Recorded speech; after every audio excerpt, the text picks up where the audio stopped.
Hello everyone, आज है 24 मई और आज इस वीडियो में हम बात करने जा रहे हैं एलआईसी के बारे में। देखिए, इनके क्वार्टरली रिजल्ट्स आ चुके हैं और अच्छे आए हैं और इन्होंने डिविडेंड भी अनाउंस किया है, जो कि पिछले बार से तो अच्छा ही है। पिछले साल जो डिविडेंड पे किया था उससे ज़्यादा ही इस बार इन्होंने अनाउंस किया है, जिसके बारे में इस वीडियो में हम बातचीत भी करेंगे। लेकिन उससे पहले अगर आपने अभी तक चैनल को सब्सक्राइब नहीं किया है तो प्लीज़ अभी इसे सब्सक्राइब कर लीजिए, क्योंकि आगे भी बहुत सारे वीडियोस हैं जो आपको काफ़ी ज़्यादा हेल्प करेंगे। तो एलआईसी का जो शेयर है वो तकरीबन 600 रुपये से भी नीचे अब आ चुका है, लेकिन पिछले एक महीने में अगर आप देखो तो ये लगातार भाग रहा है। और अगर आप चैनल को रेगुलर फॉलो कर रहे हो तो पिछले हफ्ते ही एलआईसी के ऊपर मैंने एक वीडियो बनाया था, जहाँ पर मैंने कहा था कि देखो चीज़ें बदल जाएगी। अब एलआईसी के शेयर में आपको तेज़ी देखने को मिल जाएगी, क्योंकि देखिए जिस चीज़ की वजह से एलआईसी में एक हमें डिप देखने को मिला था, अदानी सागा वाला, अब जब अदानी के शेयर रिकवर कर रहे तो यहाँ पर भी आपको एक तेज़ी देखने को मिल सकती है। जहाँ पर अगर हम देखें तो अदानी स्टॉक्स में जो रैली आई है ना, जो तेज़ी आई है, उसने एलआईसी के इन्वेस्टमेंट वैल्यू को 50% तक बढ़ा दिया है। यहाँ पर अगर हम देखें तो एलआईसी की कितनी होल्डिंग है अदानी में, अगर देखा जाए तो भैया बहुत ज़्यादा होल्डिंग है। यहाँ पर अगर आप देखोगे तो the recent rally in Adani group company share price has provided a breath for LIC, the largest life insurance है वो यहाँ पर। और यहाँ पर अगर आप देखोगे ना तो as of March 31, 2023 LIC held 9.12% stake in Adani port, 4.26% stake in Adani enterprise, 6.41% in ACC, 6.30% in Ambuja cement, 6.02% in Adani total gas, 3.68% transmission, 1.36% Adani green. तो बहुत बड़ी क्वांटिटी कह सकते हैं कि अदानी की है उनके पास। यहाँ पर अगर आप देखो तो मई 24 क्लोजिंग प्राइस एलआईसी का जो टोटल स्टेक अदानी फर्म में है उसकी वैल्यू अब हो चुकी है 44,600 करोड़। तो बढ़ रही है वैल्यू, ठीक है, जो कि बड़ी बात है। ये मार्च एंड तक इनकी वैल्यू 39,200 करोड़ के आसपास थी, अब वो बढ़ चुकी है। और यहाँ पर नंबर ऑफ शेयर्स अगर आप देखोगे तो बहुत ज़्यादा है, और वैल्यू भी अगर आप देखोगे ना तो वो भी ज़्यादा देखने को मिल रही है। परसेंटेज वाइज देखो तो बड़ी क्वांटिटी एलआईसी लेकर बैठा हुआ है। और देखो यार, अदानी में मुझे लगता है कि चीज़ें बेहतर हो जाएगी, जिसका एक अच्छा इम्पैक्ट यहाँ पर भी आपको देखने को मिलेगा। दूसरी बड़ी बात है इनके क्वार्टरली रिजल्ट्स को लेकर एलआईसी में। तो यहाँ पर डिविडेंड की सबसे पहले अगर हम बात करें तो डिविडेंड अनाउंस किया है 3 रुपये का। अब देखो यार, 590 रुपये का शेयर 3 रुपये का डिविडेंड पे करे तो अच्छा नहीं लगता, लेकिन फिर भी मैं कहूँगा कि पिछले साल तो इससे भी कम पे किया था। पिछले साल तो इसने सिर्फ 1.5 रुपये का पे किया था डिविडेंड, तो इससे डबल पे किया है, जो कि ठीक ठाक है, कोई इतना ख़राब नहीं है। लेकिन अब चलते हैं नतीजे की तरफ, रिजल्ट्स की तरफ, क्योंकि देखो यार मेन चीज़ तो वही है ना यहाँ पर। तो कंपनी के बारे में अगर हम बात करने जाएँ तो ये जो आंकड़े आप देख रहे हो वो करोड़ में नहीं है, लाख में है, ठीक है। तो यहाँ पर मैं आपको यहाँ पर विस्तार से समझाऊंगा भी कि कितना इनका रेवेन्यू हुआ है इस बार। तो यहाँ पर इस बार का इनका रेवेन्यू है 2 लाख करोड़। 2 लाख करोड़ का इनका हुआ है रेवेन्यू, जो कि इससे पहले के क्वार्टर में 1,95,000 करोड़ के आसपास था, और पिछले साल इसी क्वार्टर में हालांकि ज़्यादा था, तब था 2,14,708 करोड़। तो उसके मुकाबले कम हुआ है, डेफिनेटली कम हुआ है। लेकिन अगर हम financial year wise, year on year पे अगर कंपेयर करते हैं तो रेवेन्यू इनका देखने को मिला है 7,88,175 करोड़ के आसपास का 2023 में, जो कि इससे पहले 2022 में 7,29,000 करोड़ के आसपास हुआ करता था। तो बढ़ा है, ईयर ऑन ईयर रेवेन्यू इनका बढ़ा है। और जहाँ तक बात करें प्रॉफिट की, क्योंकि देखो मेन गेम तो यही है ना, प्रॉफिट पर ही तो सब कुछ टिका हुआ है। तो यहाँ पर अगर हम प्रॉफिट पे नज़र करेंगे, प्रॉफिट आफ्टर टैक्स, तो इस बार का प्रॉफिट अच्छा है, शानदार है, बढ़िया है। इस बार का प्रॉफिट हुआ है 13,428 करोड़ के आसपास का, जो कि बहुत शानदार है, क्योंकि इससे पहले के क्वार्टर में इनका जो प्रॉफिट था वो 6,334 करोड़ के आसपास का था। तो उसके मुकाबले कह सकते हैं डबल से भी ज़्यादा इन्होंने प्रॉफिट कमा कर दिया है। सेम तरीके से पिछले साल इसी क्वार्टर में प्रॉफिट और भी कम था, तब इनका प्रॉफिट था 2,371 crore.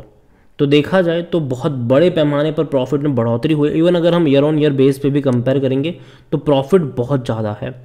Year on year base पे अगर आप देखोगे तो फाइनेंशियल ईयर 2023 में प्रॉफिट हुआ है 36,400 करोड़ के आसपास, जो कि इससे पहले अगर हम देखेंगे पिछले साल इसी क्वार्टर में तो सिर्फ 4,045 करोड़ का था।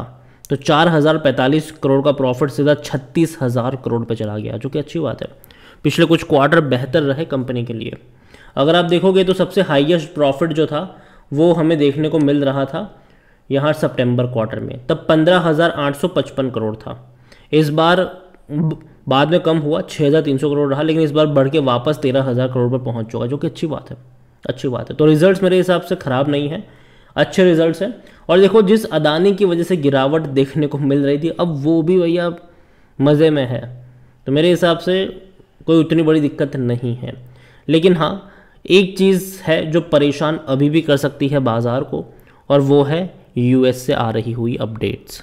देखिए 1 जून को बहुत बड़ी दिन, मतलब काफ़ी बड़ा दिन है। यूएस में जो डेट सीलिंग है उसको लेकर चर्चा शुरू होने वाली है। इसके अलावा अगर हम बात करें तो यूएस में बैंक्स भी कई ज़्यादा कॉलेप्स करी थी, हमने पिछले कुछ टाइम में देखी।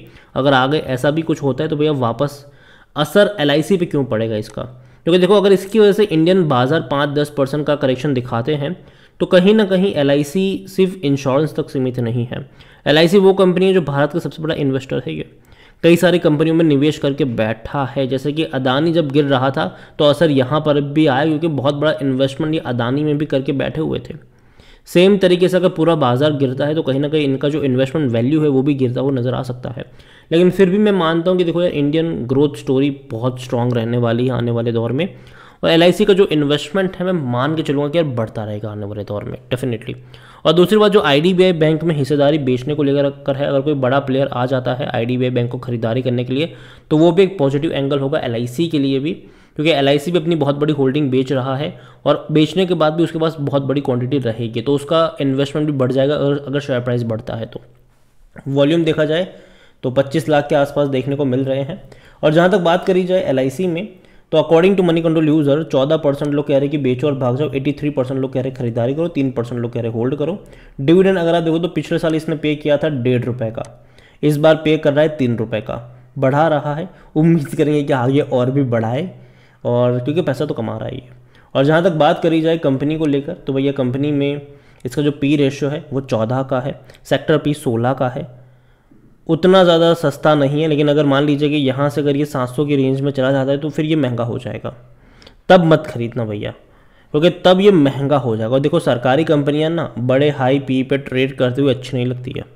यहाँ पर इसका जो अकॉर्डिंग टू टिकट है 80% एनालिस्ट भी कहते हैं खरीदारी करो। जहाँ तक बात करें शेयर होल्डिंग की, तो अभी भी बहुत बड़ी क्वांटिटी किनके पास है? प्रमोटर के पास है। प्रमोटर कौन है? गवर्नमेंट है। 96.50% की होल्डिंग है इनके पास। 0.63% म्यूचुअल फंड के पास है, 0.27 डोमेस्टिक के पास है, 0.08% एफआईएस के पास है। रिटेल और इधर की मिलाकर बनती है 2.52%, जिनमें से रिटेल इन्वेस्टर 2.04 पे बैठे हुए हैं। देखिए एलआईसी का जो आईपीओ आया था वो 950 रुपये के आसपास आया था, तो जाहिर सी बात है अब एलआईसी भी अगर अपने और कुछ क्वांटिटी को बेचने के बारे में सोचेगी, जो कि उनको सोचना पड़ेगा, क्योंकि सेबी का रूल कहता है कि 75% से ज़्यादा की होल्डिंग नहीं होनी चाहिए, और उसके लिए 3 साल का टाइम भी देता है आपको। तो यहाँ पर अब 75% पर इनको किसी न किसी तरीके से लेके तो जाना पड़ेगा। और देखो यार, कंपनी तभी अपनी बाकी की होल्डिंग ऑफलोड करने के बारे में सोचती है जब उनको प्राइस अच्छा मिल रहा हो। अब अगर ये ऑफलोड करने के बारे में सोचेंगे भी ना, तो एटलीस्ट ये कोशिश करेंगे यार, एटलीस्ट 950 से तो ज़्यादा का प्राइस मिलना चाहिए हमको, 1000, 1100, 1200 का प्राइस मिलना चाहिए। और अगर मिलेगा तो वो कुछ थोड़ी बहुत क्वांटिटी बेचने के लिए लेकर भी आएंगे। और अगर नहीं मिल रहा होगा तो मार्केट में कोई ना कोई ऐसी खबर आएगी, कुछ होगा जिससे ये वापस भाग जाएगा ऊपर की तरफ।